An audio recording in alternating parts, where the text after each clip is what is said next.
Alban Vizier, j'ai 48 ans, bientôt 49.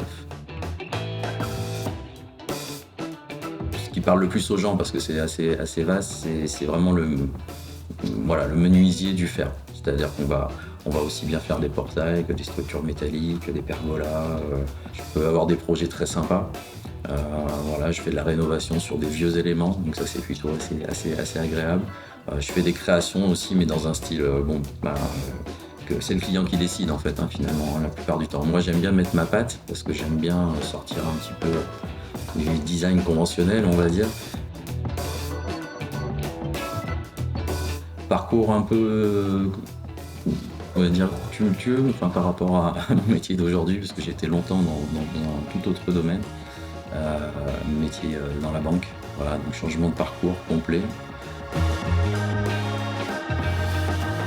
J'ai fait un bilan de compétences déjà pour être sûr de mon choix. J'ai toujours été attiré par le travail du métal. Et puis j'ai découvert qu'il y avait des formations donc, de métallier. Le métallier, c'est le menuisier du fer en fait, finalement. Donc on fait beaucoup de choses. Ce qui m'a amené à ça, moi, c'est surtout ma passion pour le design, la création de mobilier. Je travaille déjà avec des amis, des petits menuisiers, parce que pour les plateaux bois, c'est pas ma partie, chacun son métier. Donc j'utilise du chêne, des matières nobles également, et puis durables.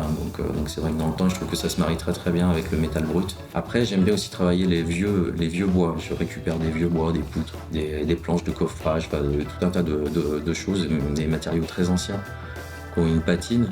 Donc c'est vrai que c'est assez sympa à travailler et j'en fais donc des meubles. Ou je récupère aussi des vieux meubles de métier pour les transformer en meubles, on va dire, plus pratiques à utiliser au quotidien pour mettre dans l'intérieur.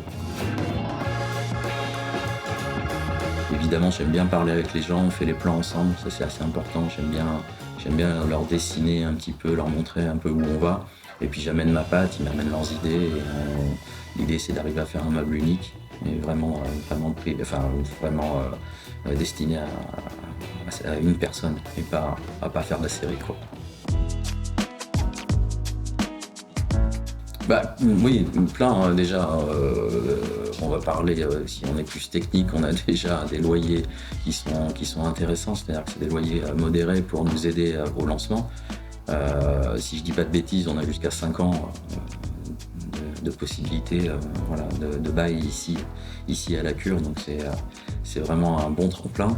On n'est pas tout seul aussi, quand on se lance comme ça, on discute avec les collègues d'à côté, on partage nos joies, parfois souvent nos doutes, mais c'est plutôt cool, quoi. On se soutient, donc c'est vrai qu'il y a vraiment une belle osmose.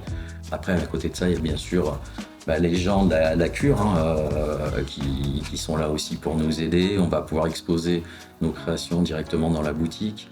On peut aussi participer à des expositions. Là, bientôt, on va avoir l'exposition sur le cuir. Donc, ça aussi, ça nous aide à nous faire connaître. Et puis, c'est plutôt agréable de montrer son métier dans des bonnes conditions, dans une salle d'exposition. Alors l'âne rouge, c'est vrai que ça interpelle beaucoup. L'âne rouge, en fait, c'est un très très vieux jeu à la base. C'est un casse-tête. On doit faire glisser une case qui justement avait un point rouge pour la faire sortir.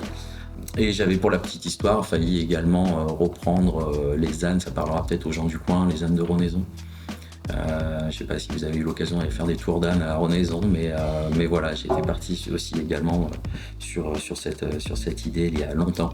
Et j'avais gardé en tête le nom de l'âne rouge, de ce jeu.